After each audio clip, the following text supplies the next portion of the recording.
Entonces vamos a iniciar este tema hablando un poquito de dónde viene todo este ejercicio, de dónde proviene la famosa logoterapia. La logoterapia es la terapia del sentido de la vida. Logos en griego tiene muchas acepciones, una de esas es sentido. Entonces la logoterapia es la terapia del sentido. Venga, pero si estamos hablando de terapia, ¿por qué hablar de terapia en el coaching?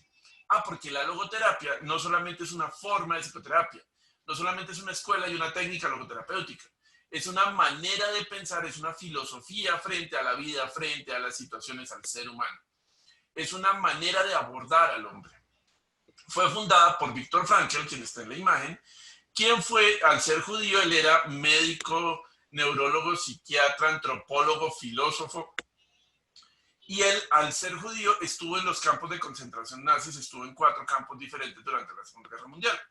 Y allá en el campo se dio cuenta de que la motivación fundamental del hombre, el que sobrevivió al campo, no era el más duro, ni el más berraco, ni el más sapo, sino el que tenía una razón para salir con vida, que tenía una razón para seguir adelante, un motivo para soportar. Quien perdía el motivo para soportar se le lanzaba la cerca eléctrica, o sencillamente le pedía, iba y empujaba a un guardia para que le pegaran un balazo, o se negaba a comer.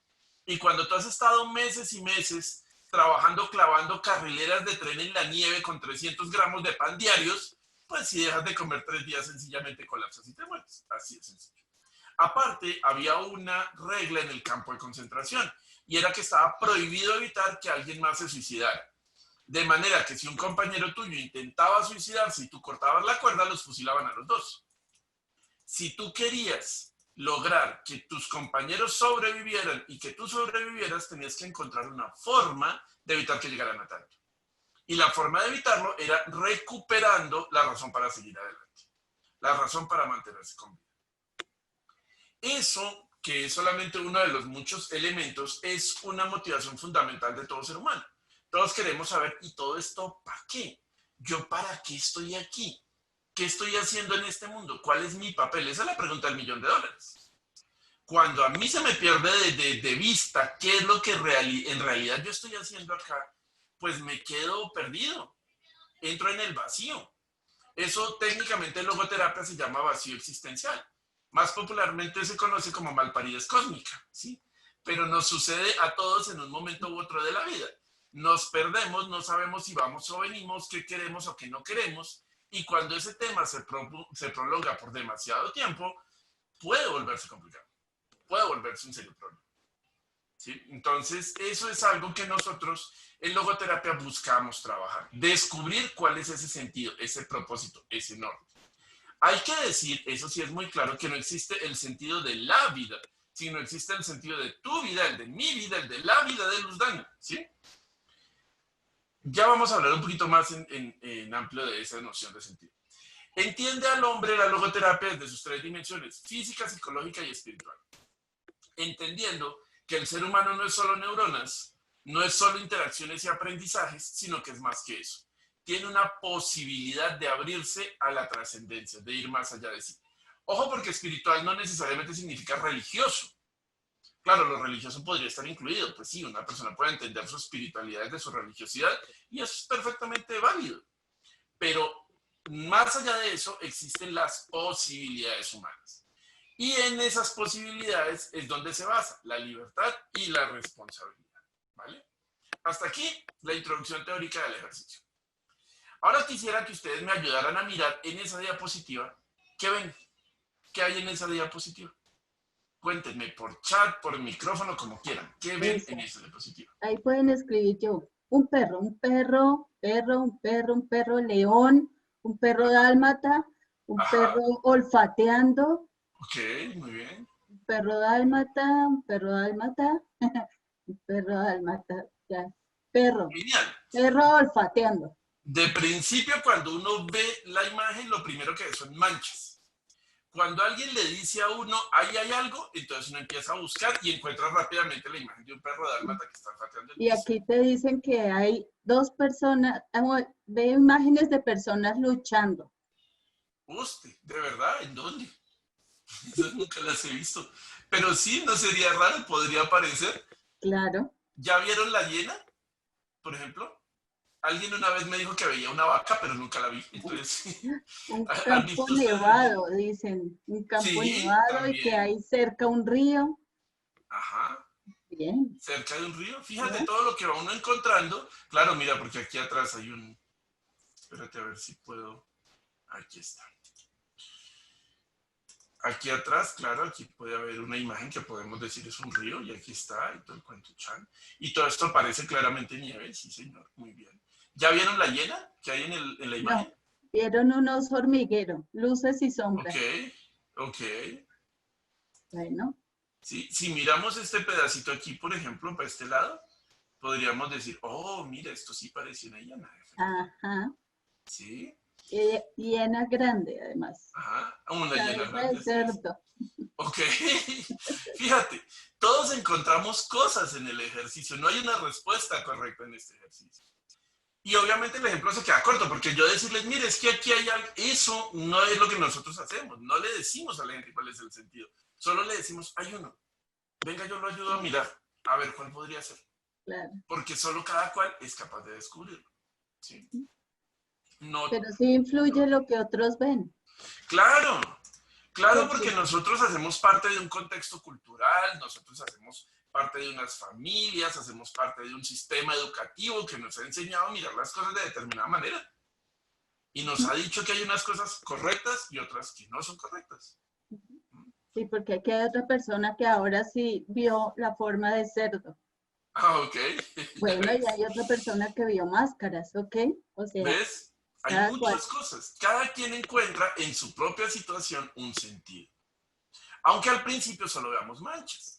Eso es particularmente claro cuando estamos frente a una situación dolorosa. Cuando estamos afrontando el sufrimiento, de principio solo vemos manchas, pero con el paso del tiempo y el ejercicio de lo que vamos a aprender, poco a poco podemos ir descubriendo algunos elementos de sentido y de significado. ¿Sí? El sentido de la vida muchas veces tiene que ver con esto. Muchas veces tiene que ver con que nosotros vemos nuestra vida o nuestro trabajo, porque yo trabajo en la Red Internacional de Logoterapia Organizacional, entonces también tiene que ver con nuestro trabajo, también tiene que ver con nuestra familia, con nuestra pareja, y lo vemos así, viejo, feo, desesperante, horrible, cansón, bueno, tal. Y luego, ¿qué pasa? Que de un momento a otro nos damos la vuelta y, oh por Dios, ¿qué pasó ahí? ¿Sí? Estábamos viendo este y luego nos dimos la vuelta y, ups, wow, pasó, cambió. ¿Qué cambió? ¿La imagen? ¿Mm? Sí, correcto, Matías, por aquí alcancé a ver el este es gestáltico, ¿cómo no? Es correcto, tienes tú toda la razón, es un ejercicio perceptual, de percepción de la gestal. Y siendo la misma imagen, nosotros cambiamos la manera como la entendemos de acuerdo con lo que, de acuerdo con lo que, con la posición en la que estamos. Óigame, ¿esta pandemia es una pesadilla o es una ventaja? ¿Nos trae dificultades o nos trae beneficios? De ambos, ¿no? Porque Por cosas allá, suaves no sirven. sí, Héctor levanta su dedo y dice, sí, es, es un desafío. Es un desafío, pero los desafíos no son sencillos, no serían desafíos si lo fueran. Eso no es fácil. Y ahora que hablas de desafío pensando en esta cantidad de youtubers y de chicos que se ponen a hacer desafíos locos y bestialidades, y muchas veces vienen de eso, de que no encontramos nada interesante que hacer, entonces hacemos un desafío como que nos colgamos con un cinturón del cuello a ver si nos desmayamos y en el proceso a ver si nos matamos del todo, porque no encontramos en esto nada interesante. Vemos la vida así y tenemos 14 y ya vemos la vida así. Y necesitamos verla así, entonces hacemos una locura para eso. Porque es absolutamente indispensable para nosotros eso. El problema es que no solamente es eso, sino el fondo en el que lo ponemos. ¿Cómo se ve esa imagen? ¿Qué hay en esa imagen? ¿Qué ven ustedes en esa imagen? Vamos a ver. Una ciudad, Uh-huh. una oportunidad, Ok, el sol, un genial. paisaje colorido, un Bien. barrio, casa, árbol, imagen, se ve Perfecto. opaca, hay un paisaje, hay árbol, sol, montañas, un pueblito de noche, árbol, ups, Y así, un paisaje con árbol, casas y el sol. ajá, Estilo cúbico, bueno, distinto, ¿no? dale, sí. Bien distinta la vuelta. ¿Pero qué cambió? El fondo. ¿Saben cómo hice este efecto? Este efecto lo hice imprimiendo la imagen en un acetato, escaneándola sobre el acetato y luego escaneándola con un fondo oscuro. Entonces es parecido a la siguiente noción. Supónganse que ustedes están viendo la película de su vida y la película de su vida en el teatro donde la están proyectando, a alguien se le ocurrió la brillante idea de pintar de negro la pantalla. ¿Cómo se ve una película en un fondo, en una pantalla negra? Pues se ve así. Y puede ser la película más bonita, y puede ser el mejor contexto, y puede ser, yo no sé, una de mis películas favoritas es El Gran Pez, que me encanta especialmente por la fotografía, ¿sí? La fotografía que usa Tim Burton en esa película es hermosa, y en una pantalla negra se vería espantosa. Pero también puede ser una película de terror, puede ser una película gore, así de cabezas arrancadas y brazos desprendidos, que tiene unas imágenes muy sangrientas, pero que si las pones en este fondo, igual a nivel de imagen se ven muy chéveres. Aunque siguen siendo sangrientas y siguen siendo violentas. Tú no puedes cambiar la vida que te ha tocado vivir. Esa es la que te ha tocado. Mucho de eso ha sido tu decisión, ya lo veremos en unos minutos. Mucho de eso ha sido tu decisión. Otras cosas no. Otras cosas han estado fuera de tu control. Pero depende de la pantalla que estés usando, es donde vas a encontrar la diferencia. Eso es lo que va a hacer una diferencia enorme. Ahora yo les preguntaría a ustedes, si su vida fuera un paisaje, ¿cómo se vería? ¿Qué elementos tendría el paisaje de su vida si su vida fuera un paisaje? Vamos a ver. Creo que va a tomar un minuto Que lo piensen. que se haga el ejercicio. Colores, dice Vanina. Caterina, alegría. Sophie tendría un arco iris. Okay. Eunice, con muchas flores y colores. María Cecilia, el mar. Ana, las montañas. Diana dice, tendría luz. Rosemary, mucha agua, flores, árboles. Florencia, un mar atardecer. Vera dice Marisol. David Rodríguez dice colores. Fútbol tal vez, deportes, amigos, emoción. Ana Alac dice aurora boreal. Katie dice con estrellas. Alejandra dice mucha gente querida. Matías Albano, mucho verde en el valle, flores. Lorena, miles de colores. Catherine, vida. Rocío, pradera y montañas. Ani, con flores, playa. Paisaje, tienen muy buenas. Muy buenas vidas. Sí, muy buenos días, sí. Sí. Katie dice estilo el cuadro de Van Gogh. Ok. Vicky, colores, naturaleza. Pepe, Interesante. bosque, verde, río. Alfredo, el mar con montañas. Araceli, la diversidad de colores. Micaela, floreciendo. Ani, muchos pajaritos que canten y quienes amo. Y Xaviera, mar y lluvia, También confieso seguramente, que quiero. también seguramente habrá gente que me podría decir que habría, vería su paisaje de noche, vería su paisaje negro, vería un paisaje desolado o un desierto. Y habrá momentos de tu vida en donde tú has pasado por situaciones tan difíciles que realmente sientes que tu vida es un desierto, que ya no hay para dónde coger, Pues que no tienes en dónde Matías amanecer. dice que seguramente, perdona, habría una piedra grande, es antes de que se me pase. Sí, correcto. Puede haber ahí una cosa que te detenga, pues, un estorbo. También un obstáculo, sí, sí. Y ese obstáculo puede tener la forma de problemas, puede tener la forma de personas, puede tener miles de formas, sí. Hay gente súper tóxica, ¿no? Que se dedica a hacerle a uno la vida triste, básicamente. A Entonces, cuadritos. fíjate que esos mismos elementos, un desierto puede ser un paisaje desolador, pero también puede ser un paisaje muy chévere. Cuando tú estás en un bosque y te sientes cómodo y rico y chévere y tal, eso es muy bacano, pero también puede haber un bosque cuando tú estás perdido en el bosque, sin comida, sin agua, 3 días caminando, sin poder comer, y el bosque ya no se ve tan bonito. La situación cambia, pero tu paisaje es el mismo. La manera como tú afrontas el paisaje y lo ves y lo acercas es súper chévere. Entonces, todo depende de la perspectiva de, sí, correcto. Aquí viene un luz. Disculpa, Juanca, Sí, antes de que sigas, alguien pregunta la página de la Rilo, para que después, antes de irnos, la pongamos, o si me la dictas, yo la escribo, como quieras. sí, antes de salir, ¿me recuerdas, por favor? Y al finalizar, antes de irnos, la colocamos en el chat para que Ok. nos puedan acompañar. ¿Sí? Hay algo más, ¿cierto, Luz, por ahí? De Valen dice que todo depende de la perspectiva de uno, Uh-huh, creo. Mi paisaje sería de noche, con uh-huh. el cielo bien estrellado, Ok, que pueda visualizar el pues, mejor cielo nocturno. Y alguien de Valledupar, que no alcanza a leer el nombre, dice una casa en el aire. Bueno, tiene también también, bastante también, sentido. sí. Fíjate que la metáfora es bien interesante, ¿sí? Porque nos permite ver muchas cosas chéveres de nuestra vida.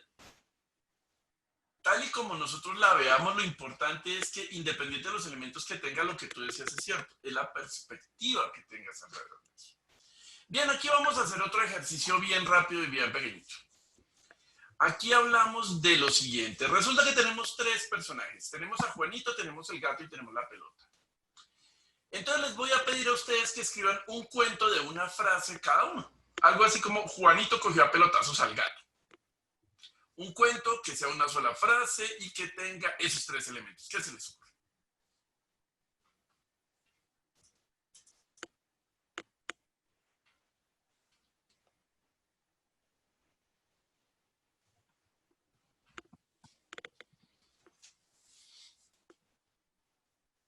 Aquí está. El gato jugó feliz con la pelota de lana de Juanito. Juanito le enseña a jugar a la pelota al gato.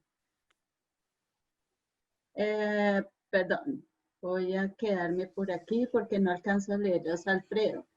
El niño jugó con su pelota, pero el gato se la ponchó. Sandra, Ah, el no gato traje. de Juanito juega a la pelota. Ana, Juanita dejó al gato para ir a jugar a la pelota. Muy bien. Gretel, Juanito fue a Listo. buscar la pelota y encontró un gatito. Ok. Laura, Juanito perseguía su pelota cuesta abajo, y el Ajá. gato lo perseguía. Bien, bien, ahí voy deteniendo. Juanito jugaba con el gato aventando la pelota. Florencia, Juanito fue creciendo y ya no solo quería jugar solo con su pelota, quería comenzar a hacer amigos y empezó a disfrutar mucho de la compañía de los animales también. Bien, Genial. la creatividad es maravillosa. Gisette, Daniel va tras su balón y se encuentra con el gato de su vecina. Ani, Juanito anda en patineta y su gato juega con la pelota. John, Juanito parió, no sé si la palabra sea parió, parió la pelota y lastimó, debe ser Batió. no sé, Batió. partió, lanzó, no sé, y lastimó al gato. Ajá. Neri dice la pelota que lanza Juanita rebota contra el gato. Sí, Pobre gato. cada historia, cada persona es Sí, una por eso. Y historia. hay cuentos de todos. Mira que seguramente Hay salen muchos. Hay con cuentos de ciencia 25, ficción también. sí, claro. Hay Sí, 25 y todavía no llego. claro. O pueden Juanito, salir cuentos de terror. Entonces la pelota se transformó en gato y atacó a Juanito, no sé, alguna cosa así. sí, sí, sí. Pero además el planteamiento de todos es bastante diferente, Ajá. ¿no? Mientras andaba en la patineta, el gato y la pelota la encontré. Ujú. Muy bien. Entonces, Sí. fíjate que yo los puse a ustedes en una situación particular. Les puse 3 elementos que tenían que usar, que tenía que ser de una frase, que tenía que ser un cuento y que tenían que hacerlo ya. Y cada cual hizo cosas diferentes con su cuento. ¿Qué es lo que pasa acá? Pues pasa que en la vida es parecida. Nosotros, en nuestra vida, nacemos con un género, hombres o mujeres, hablando un idioma, en una determinada familia, en un país, con un color de piel, con unas condiciones físicas intelectuales. Eso no significa que nosotros no podamos escribir nuestro propio cuento. Cada quien con sus propias condiciones y con sus propias situaciones que se le concedieron en la vida, que le llegaron, llámese por el azar, llámese por el destino, llámese porque mi Dios lo quiso así para los que somos religiosos, llámese como se llame, por el karma, la rueda de la reencarnación o como le quieras poner. Lo cierto es que esas situaciones están más allá de nuestro control, son así. Sin embargo, yo soy capaz de escribir mi propio cuento, porque lo mejor del asunto es que yo no solamente soy el actor y el autor de mi propia historia, además yo soy el editor. Yo lo cambio cuando quiera. Si la historia que estoy escribiendo, si el cuento que estoy escribiendo de mi vida en este momento no me gusta, si el cuento de mi vida que estoy tomando en este punto no es el que yo quiero que se escriba, pues yo tengo toda la posibilidad de cambiar ese cuento. Tengo el poder para hacer de ese cuento un cuento diferente. Esa es la libertad. La libertad no es libertad de límites, porque los límites van a existir siempre. Siempre. O sea, los seres humanos no podemos volar. Punto. No podemos volar porque no tenemos las condiciones. Aunque tuviéramos plumas, y bien que hartos lo intentaron ponerse plumas, no funciona. No tenemos la fuerza. ¿Ustedes sabían que los huesos de las aves, por ejemplo, son huecos para poder volar? Por eso los de los pollos sí tienen carnita por dentro, porque pues los pollos no vuelan. Pero si tú coges el hueso de un ave, de un águila, por dentro es hueco, porque de lo contrario el peso no les permitiría despegar del suelo. Por lo menos los huesos de las alas, pues, no les permitirían despegar del suelo. Entonces, ellos están diseñados para eso y nosotros no. No importa lo que hagas, no puedes. ¿Qué hicimos entonces los seres humanos? Encontrar una alternativa. Entonces inventamos aviones, alas deltas, figuras, parapentes, otra cosa. Algo que nos permitiera salir del tema. Algo que nos permitiera alcanzar un límite imposible. Pero entonces aquí les voy a girar a ustedes una pregunta pequeñita importante. ¿Son ustedes editores de su propio cuento? ¿Cómo editan su cuento? ¿Sí sienten que ustedes pueden editar su cuento o están esperando que otros lo editen por ustedes? ¿O están esperando que otras personas les indiquen cómo debería ser el cuento?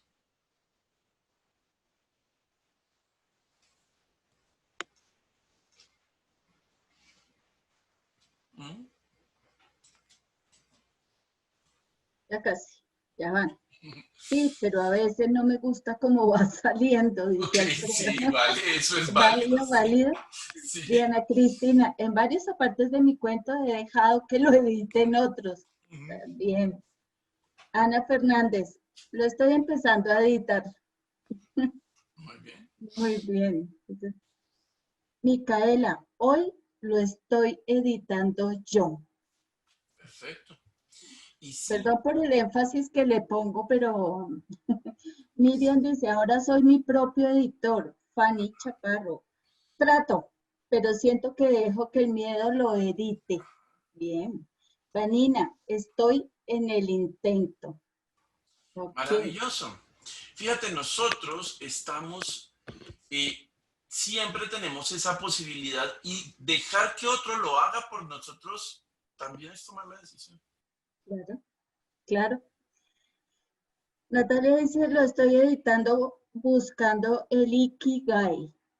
Y Sophie dice, esto me recuerda a una frase que leí más temprano. Tu vida es tu fiesta, no la de tus invitados. Y Uy, es qué real. chévere frase, qué linda. No podemos dejarnos condicionar por el resto. Ajá. Annie dice, a veces quiero dejar de escribir mi cuento. Es muy triste eso. Pero saco fuerzas y sigo, y sigo. No voy a perder esa fe de construir mi vida. Y para cerrar, Sabiera. Perdón, yo justo estoy escribiendo un libro y todos los días lo modifico. Eso quise decir. Sí, no me Ah, ok. cabe duda. No me cabe duda ninguna. Sí. Katie es una escritura bastante extensa y cada día tiene más páginas y todas llenas de aprendizajes. Este año 2020 la editada se ha hecho más fuerte. Ha sido duro este año para muchos. Para unos más que para otros, ¿no? Ujú. Porque algunos hemos tenido la fortuna de no tener que quedarnos sin empleo, pero quienes han tenido dificultades económicas la han visto mal, grave. Entonces, sí, yo puedo editar mi cuento, puedo editarlo cuando quiero editarlo y puedo, a veces lo escribo con otros que me acompañan, a veces lo escribo solo y a veces lo escribo acompañado aunque me gustaría estar solo o solo aunque quisiera estar acompañado. Pero todos los días lo escribo, solo yo lo puedo escribir, nadie más que yo puede escribir. ¿Ves? Pero ¿cómo hacemos eso? ¿De dónde viene ese proceso de cómo podemos nosotros editar el cuento? Porque sí, muy chévere decir la idea y, ay, sí, sí, tan bacano, y sí, somos editores de cuentos, pero ¿cómo? Pues resulta que es que hay tres niveles de la libertad, hay tres formas de entenderla. Una forma es entenderla como el permiso para. Es decir, la libertad sexual es el permiso para tener sexo con quien quiera, cuando quiera, donde quiera y como quiera. La libertad de expresión es el permiso para decir lo que quiera, donde quiera y como quiera. La libertad de empresa es el permiso para tener la empresa que quiera, el tema que quiera, en el sitio que quiera. Pero eso, tristemente, no es verdad. Tristemente, eso no suele ser el caso. Porque la sociedad nos pone límites. Y límites no tan atravesados necesariamente. ¿Vale? Entonces, ¿yo sí puedo tener sexo con quien quiera y como quiera y cuando quiera? Pues no, claramente no. Yo soy docente universitario y yo puedo tener sexo con una de mis alumnas, pues siempre y cuando ella esté de acuerdo y yo no le esté coaccionando, presionando o chantajeando, porque eso sería delito, ¿sí? Entonces, pues no. Luego está la libertad de, que son aquellas cosas de las que me puedo liberar, aquellas cosas con las que puedo romper. Entonces yo me puedo liberar de mi hábito de fumar, yo me puedo liberar de un mal matrimonio, yo me puedo liberar de unas malas costumbres o estrategias, ¿sí? De eso me puedo liberar. Pero hay cosas de las que no me puedo liberar. Yo nací en la familia en la que nací y eso es un hecho y eso no lo puedo cambiar. Y puede que yo deje de hablarles y puede que yo me cambie el apellido, pero ellos siguen siendo mi familia. Mis hijos son mis hijos, aunque yo sea un papá muy responsable, ¿no? De esos que a cada hijo le ponen su propia mamá. Sí, así. Entonces, a pesar de eso, mis hijos siguen siendo mis hijos, ¿sí? A pesar de que yo me quiera hacer el imbécil, ¿sí? Siguen siendo mis hijos como quiera que sea. Entonces, de eso no lo puedo cambiar. Hay cosas que son así y así son. Pero, en cambio, está por el otro lado la libertad para. Y esa es la real libertad y es la libertad infinita, que es la posibilidad de tomar una postura frente a las cosas que me pasan. Que resulta que yo tengo una familia que es un desastre y mi papá es un borracho y es un irresponsable y nos maltrataba, entonces yo me cambio el apellido y no quiero saber de ellos. Yo no puedo cambiar el hecho de que él sea mi papá, pero puedo dejarle de hablar y puedo desconectarme por completo. Esa es mi manera de afrontar esa realidad. O puedo perdonarlo y entender que él es un hombre que tenía sus propias condiciones y cometió sus propios errores y ya está. Esa es otra forma de afrontarlo. Yo puedo entender a los demás desde el dolor que me causaron o puedo entenderles desde el bien que les puedo hacer. Es mi opción. Yo soy libre para manejarlo como quiera. Resulta que un día nos encontramos con Luz y Luz está toda molesta conmigo y saca y ¡pah! Me pega una bofetada. Frente a eso yo no puedo hacer nada. Ahora, ¿qué hago yo? ¿Lo dejo así? ¿Se la devuelvo? ¿La boto por las escaleras? ¿Qué hago? Lo que pase en mi vida no va a depender de la bofetada que ella me dio. Lo que pase en mi vida va a depender de cómo lo resuelvo yo. Más clarito, estás sentado en la mesa del comedor con tu hija, tu esposa. La niña, sin querer, empuja el café y te lo tira encima de la camisa de trabajo. Hasta ahí lo que sucedió. Escenario número 1. Sales tú todo furioso, gritas a la niña, gritas a tu esposa por poner el café tan al lado, te levantas y te vas a cambiar, la niña empieza a llorar, cuando llegas allá ya la ruta dejó a la niña, ella no acababa de desayunar, entonces tú la subes al carro, te vas furioso, te ponen sin despedirte de tu esposa, te ponen una multa por exceso de velocidad por el camino, dejas a la niña en el colegio, llegas a la oficina 20 minutos tarde y descubres que dejaste el maletín en la casa. El desastre. Segundo escenario, luego de que te tiraron el café encima, la niña va a empezar a llorar y tú le dices, no, mamita, no llores, ten más cuidado la próxima. Te levantas, te vas a cambiar, cuando regreses la niña se está despidiendo desde la ruta, terminas de desayunar, coges el maletín, el saco, le das un beso a tu esposa y te vas para la oficina. Y ya. No puedes evitar que te hayan echado el café encima. Eso pasó. Y ya, o sea, es así. Lo que tú puedes evitar es convertir tu vida en un infierno. Eso sí lo puedes evitar. Porque es de cómo tú reaccionas frente a lo que te pasa, no de lo que te pasa. Es lo que Jean-Paul Sartre, el filósofo existencialista, le hacía de pregunta al ser humano. ¿Qué has hecho con lo que han hecho de ti? Sí, te trataron mal. Sí, fueron injustos.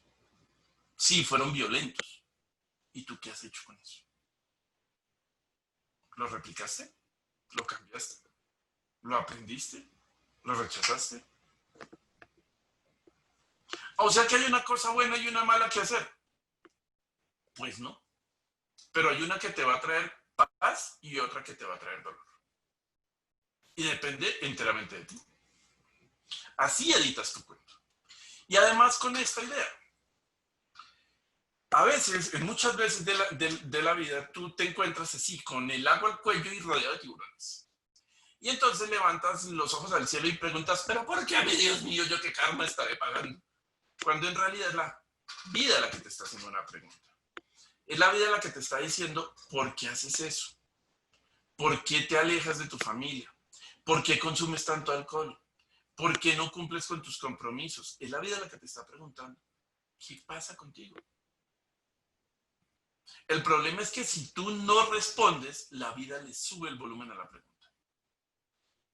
Y la primera vez te perdiste el semestre en la universidad, pero a la siguiente te echaron del trabajo que tenías. Y luego te echó tu novia y después perdiste tu familia, porque el alcoholismo es una maldición. Hasta que un día tú levantes la cabeza y digas, oiga, sí, ¿y yo por qué tomo tanto? Y empieces a generar el cambio. Cuando tienes un problema, por ejemplo, a nivel laboral con un compañero, la pregunta es, ¿qué me falta hacer a mí para solucionar el problema? No, a mí nada, yo soy la víctima. ¿Y usted qué ha hecho para arreglarlo? No, yo nada. Ah, pues precisamente. Precisamente como no hace nada, pues no se soluciona, porque usted no está haciendo nada. Y eso es lo que mantiene la situación en esa estabilidad. La responsabilidad es la capacidad de responder, de darle una respuesta a la pregunta que la vida te genera, que puede ser frente al medio o frente a ti mismo, porque además tienes que responderle a alguien, tienes que dar razón de lo que hiciste. No sé si a ustedes les habrá pasado, pero pasa muchas veces que uno se pregunta a sí mismo, a mí mismo, y yo como fui a ser así de bestia, o sea, ¿de dónde se le provoca uno decirse a sí mismo, oye, hermano, usted fue quien nació así, o hizo un curso, fue a algún lado, digo, ¿no? La vida es, tiene que haber estudiado para hacerse animal usted. Sí, pero porque uno mismo no se entiende qué fue lo que hizo. Uno mismo tiene que preguntarse. Y muchas veces nosotros terminamos dando, como decía mi abuelita, explicación no pedida, acusación manifiesta. Terminamos dando explicaciones porque sentimos que debemos justificarnos frente a nosotros mismos de lo que hicimos. La pregunta sería, ¿cómo dar respuesta a las preguntas de la vida? ¿Cómo le respondes a esas preguntas que la vida te gira? Juanca, perdón, Señora. solo para anotarte Uh-huh. que estamos en la hora en punto, o sea, a este punto nos quedan 15 minutos para que Ok, gracias. lo tengas presente. Perfecto, gracias. Listo. Entonces, ¿cómo le damos respuesta a las preguntas de la vida?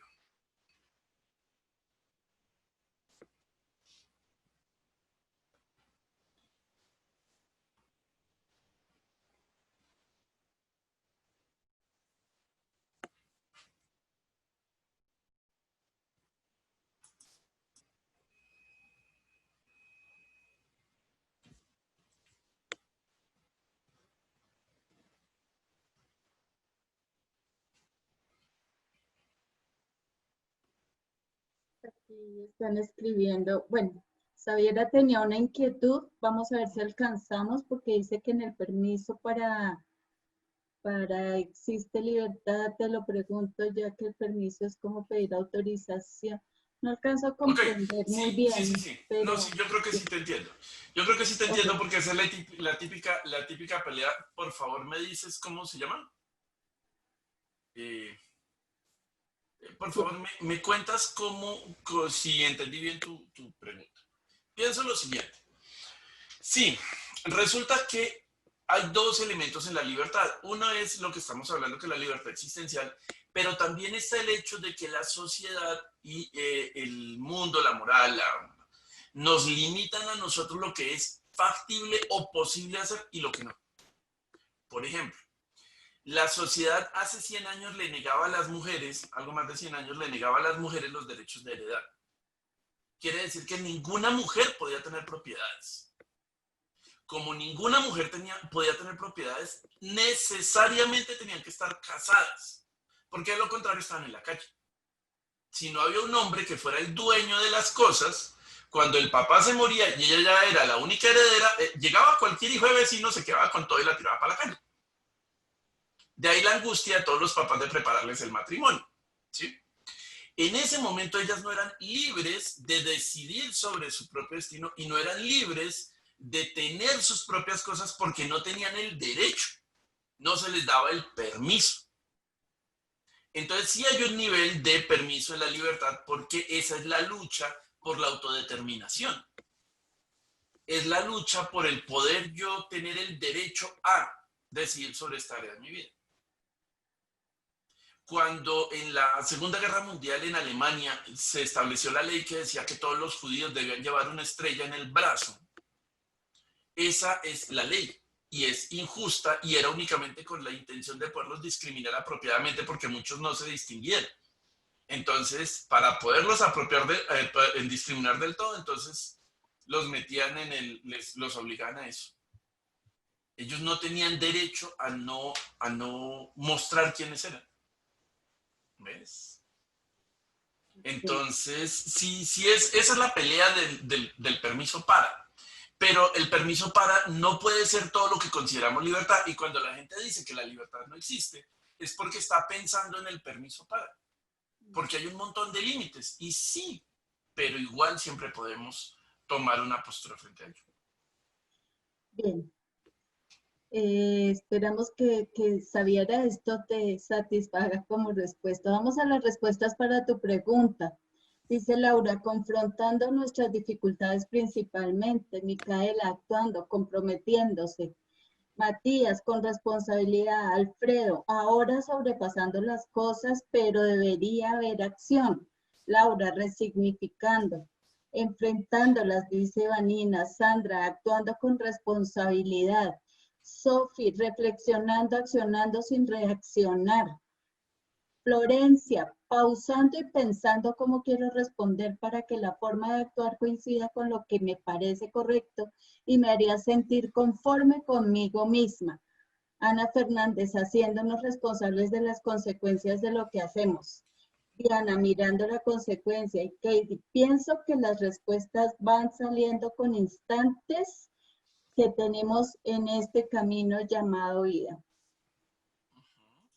Muy bien. Súper, fíjate. Cada uno de nosotros encuentra la forma de responder. Aunque no existe una forma correcta y una incorrecta, existen formas que te van a traer más dificultades que soluciones. Cuando usted está muy triste y se va a tomar licor a un bar, usted se va para olvidar las penas. Usted se va para ahogar las penas, ¿cierto? Se sienta a tomar para ahogar las penas. El problema es que las malditas saben nadar. Y al día siguiente no solo no se ahogaron, sino que además usted está en un guayao. Bueno, en Colombia le decimos guayao. No sé en España cómo le dicen resaca. No sé, bueno, ¿sí? Y en Argentina, Héctor, ¿cómo se dice? ¿Cómo se dice en Al argentino? después, al después de, A toca que la lo situación escriban. para Resaca, decirlo. dice Laura. Jessy, resaca, resaca. En Argentina, en México, cruda. Cruda, eso. Exacta en Argentina, bueno. Eso, exactamente. Entonces estás en una cruda de Y esas aquí así. el guayabo, El exactamente. guayabo, sí, aquí en Colombia. Entonces, en una cruda de esas, más muerto que vivo. Y las penas igual supieron nadar y no se ahogaron tampoco las desgraciadas. Entonces ahí, pero de malas, ¿sí? Eso, entonces, esa situación es otra forma de responderle a la vida, ¿Ves? tratando de esconderse y no funciona. Ahí te voy a leer lo que escribió Héctor de Argentina. Chupado en pedo, kurda, borracho. O sea, muy bien. Espantosa, pues. Y sí. Bueno, sigue Entonces, Juan. Nos quedan 10 minutitos. gracias. Entonces, so- otra característica del ser humano que hace parte de esa capacidad existencial, espiritual del hombre, que es la que nos permite seguir adelante, es la autotrascendencia, que es la capacidad de ir más allá de mis propios objetivos y necesidades, la capacidad de superarme a mí mismo en función de una persona por amar o una causa por alcanzar. Yo, como ser humano, tengo la posibilidad de ir más allá de mis propias necesidades y mis propias angustias, de mis propias condiciones. Yo voy caminando con mi hija Mariana y la niña me dice, papi, tengo hambre. Entonces yo me estoy comiendo una empanada y yo también tengo hambre, pero yo le doy lo que tengo y para que ella se la coma. ¿Por qué? Porque en ese momento yo estoy aplazando mi hambre para cubrir la de ella. Ah, porque es que me toca y es lo que se espera que hagan de los padres. Ojalá, ojalá fuera esa la razón, pero no. ¿Por qué? Porque resulta que a mí, si ustedes se ponen a mirarlo, la ley me exige que yo responda por mis hijas. Porque me pueden poner una demanda por eso. A mí, es más, puedo caer en la cárcel si no cumplo con el requerimiento del juez. Y la moral me lo exige. Está mal que yo no vea por mis hijos. La, la ley, la moral, mi religión me lo exige, claro. Pues, son mis hijos, yo tengo que... La sociedad me lo exige, pues se ve muy mal que yo no lo haga, la cultura me lo exige. Y sin embargo, tenemos 150 millones de niños durmiendo en la calle en el mundo. Así de desesperada la situación. 150 millones. Es absurdo eso. Entonces no me toca. Ojalá me tocara. Me toca, si yo me lanzo del 10º piso de un edificio, me toca estamparme contra el piso. Para estas que no me toca ni siquiera morirme, porque puede que caiga y no me mate y quede peor. Pero me toca caerme, eso sí me toca. Si así mismo me tocara responder por mis hijos, nos ahorraríamos mucho sufrimiento en el mundo, pero no es así. No es que me toca, es que yo estoy dispuesto a hacerlo. Me parece bien hacerlo. Porque entiendo que el otro, que en este caso es mi hija, es un otro diferente a mí, pero es válido. Ella es igual de importante que yo. Puede que yo sienta que es más importante. A mí me afecta. Entiendo que lo que le pasa a ella me duele a mí. Permito que me duela. Entonces me dejo tocar por el otro. Y hago algo concreto hacia el otro, que es darle la empanada. Si yo entiendo que los niños de África son iguales de importantes que mis hijos, si me duele ver a los niños en el África pasando hambre, entonces yo hago algo concreto. Sea mandar una donación o sea irme para allá a repartir comida, pero hago algo porque me parece importante. Si resulta que para mí la noción de la patria es igual de importante que la noción de lo que yo tengo en la casa, si a mí me importa que mi país esté yendo al diablo, entonces yo me alisto en el ejército para ir a luchar por mi país. ¿Sí? Porque son los 3 elementos de la autotrascendencia. La pregunta muy rápida sería, ¿en quién trasciendes? ¿Cuál es la búsqueda de tu vida? ¿Dónde ves tú la trascendencia en tu vida?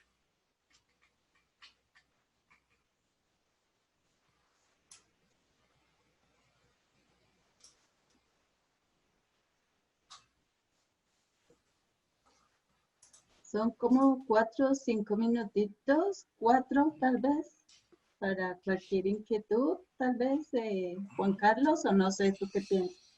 Pues me quedan 2 diapositivas. Bueno, si quieres pasarlas y como Vale. han venido preguntando, veremos al final. Al final vemos que Cuando, alguna cosa... cuando supero algo que antes me afectaba, creo, parece que sigue a lo que estabas diciendo. Sí, señora. Sí, señora. Sí, eso es una forma de trascender, así es, de ir más allá de, ¿vale? Bien, el siguiente concepto es el concepto bonito del autodistanciamiento, que es la capacidad de ver nuestros propios toros desde la barrera, la capacidad de separarnos de nuestras propias condiciones y vernos en situación. Nosotros, los seres humanos en general, y los psicólogos en particular, tenemos una muy bonita costumbre de andar dándole consejos a todo el mundo y decirle a todo el mundo lo que tiene que hacer. Ay, hermano, pero no se a ver, es bien bobo, pues, ¿y para qué hacen? Claro. Ajá, sí, cómo no. Y cuando nos toca a nosotros, es diferente, ¿no? Entonces, en Colombia dicen, el cura predica pero no aplica. Ah, bueno, tal cual. ¿Sí? Entonces, nosotros, es muy fácil verlo de afuera, pero no nos vemos nosotros. Por eso puse ahí la toma del toro. El banderillero desde la barrera, pero para que lo agacha, pero sáquelo al centro, pero mire, sí, sí, pero cuando usted está parado enfrente de ese monstruo, es bien diferente la situación. Cuando usted ve esa locomotora venir a partirlo en dos, es bien distinto. Todo el mundo es técnico de la selección después del partido. Todo el mundo sabe lo que había que hacer después del partido. Decía Napoleón, después de la guerra todos son generales. Sí, claro. Después todo el mundo sabe. Pero en ese momento usted no era el que estaba dirigiendo, compañero. A usted no le toca hacer eso, ¿ves? A usted no le toca pasar por ahí. Pero para autodistanciarme, yo puedo comprenderme a mí mismo primero. Es decir, entender qué estoy sintiendo, cómo me estoy sintiendo. Luego puedo autorregularme, es decir, tomar una posición frente a eso. Y autoproyectarme, es decir, pensar en lo que va a pasar cuando lo haga. Y aquí hay una cosa importante, como la libertad está más allá de lo bueno y lo malo, sino es la propia libertad, yo puedo decidir de pegarle un puño al vecino, pero a conciencia. Si usted va a meter la pata, vaya a meter la pata, pero convencido. No salga diciendo, ay, es que yo no me di cuenta. No, no, no, no. Usted sabía lo que iba a hacer y fue y lo hizo. Ahora, ya para poder tocarnos bien con el proceso de lo que falta aquí, ya las últimas dos para mostrarles, de lo que nos convoca en este congreso, entonces vamos a hacer lo siguiente. Vamos a hablar de la diferencia entre metas y propósitos. Porque es que la meta es una condición puntual y concreta que responde a una estrategia como el Smart and Art. La meta se hace para que el proceso de coaching tenga una finalidad precisa, ¿sí? Para que la persona logre lo que quiere. La meta tiene un tiempo límite y al final la alcanzas. Pero la meta no es tu sentido, no es tu propósito. Porque si tu meta es tu propósito, te enfrentas al vacío. Digamos que mi meta ha sido toda mi vida comprarme un Mercedes-Benz alas de gaviota de $450,000. Y he luchado, trabajado, empujado, creado para lograrlo. Es más, he pasado por encima de la gente, he hecho cosas ilegales para conseguirlo. Y un día estoy sentado en el carro. Y ya. Y al día siguiente, ¿qué? Ya lo logré. Sí, listo. ¿Y ahora? Ahora ya no tengo nada que hacer. Ahora se acabó y mi vida se quedó sin propósito. Es que mi propósito era sacar a mis hijos profesionales, como muchas madres solteras que he conocido. Sacar a mis hijos adelante y hacerlos profesionales y que sean personas de bien. Y mis hijos crecieron y mis hijos se casaron y mis hijos se fueron. Y ahora mi vida no vale nada. Porque ya no están mis hijos, que era lo único que yo hacía. Y entonces estaba mal querer sacar adelante a sus hijos. Pues no, claro que no. Pero eso es una meta concreta, eso es una cosa tangible y al final se logra. ¿Y después qué? Después está el propósito. El propósito es trascendente, es algo más grande que tú. El propósito nunca se alcanza por completo, por eso siempre te mantiene en movimiento. Es que yo quiero servirle a la gente, quiero ayudar. Siempre hay una mejor forma de ayudar, hay una manera de ayudar más gente, otra forma distinta de hacer las cosas. Entonces, cuando tú tienes un propósito, un valor existencial, algo que te sostiene en la vida, incluso si lo material y lo inmediato se acaba, puedes seguir adelante. El propósito es distinto. Pero es que toda meta de coaching debe tener un propósito. Las personas se abocan del proceso y se revientan del proceso porque pierden de vista el propósito de la meta. Entonces, yo quería bajar de peso, pero en el fondo lo que quería era tener pareja. Y cuando ya conseguí pareja, a pesar de que no bajé de peso, pues se me olvidó la bajada de peso. Porque mi propósito era ser querible. Pero para ser querible no necesitaba estar flaca o flaco. Pero yo no vi eso nunca. O de pronto descubro que a pesar de que bajo y bajo de peso, igual la gente no me presta más atención, entonces ya no se vuelve interesante. ¿Cuál es el propósito que hay detrás de la meta? Alguna vez Carlos Moya lo dijo en una conversación que teníamos, en una clase que él nos acompañaba. La meta de la meta. ¿Cuál es el propósito de la meta? ¿Qué es lo que queremos lograr con eso? ¿Cuál es ese propósito trascendente que hay detrás de eso? Porque ese propósito es el que sostiene nuestro sentido de vida. Quizás el metasueño, ¿no? Correcto, es el O metasueño. la misión en esta vida, o, ¿no? Para cada uno. Genial, Correcto. Juan Carlos. Nunca pierdas el propósito de tu meta y lograrás todo lo que quieres. Bien. Mantente siempre enfocado en el propósito de tu meta.